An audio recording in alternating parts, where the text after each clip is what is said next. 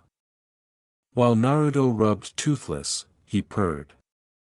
When he scratched a spot beneath his jaw, he was really surprised and passed out in pure joy. He was sleeping with a smile on his face, and Naruto slowly smiled when he realized how helpful this discovery would be. Astrid rolled out of the way to leave Naruto alone after Sakura threw her axe at the dragon, deflecting the weapon and charging toward her. The boy dropped his mace, and Naruto heard Sakura's battle cry and realized he needed to act quickly. He started scratching the dragon's neck, which caused it to purr. When she did so, the natter faintly smiled and passed out, and Sakura froze just before she would have hit the beast. That evening, Sakura knocked down her cup in frustration as Naruto took his seat and the entire group gathered around him, asking questions and offering admiration. Naruto, who was reflecting the light with a hammer he brought, softly smiled at Toothless' actions as he attempted to capture a small beam of light across the canyon. "Meet the terrible terror," Jiraiya exclaimed. A tiny lizard emerged in place of a terrifying beast. Lee pointed and said, "It's like the size of my dash." The terror leaped on him and took a good chunk out of his nose before he could finish. "Oh! Get it off!"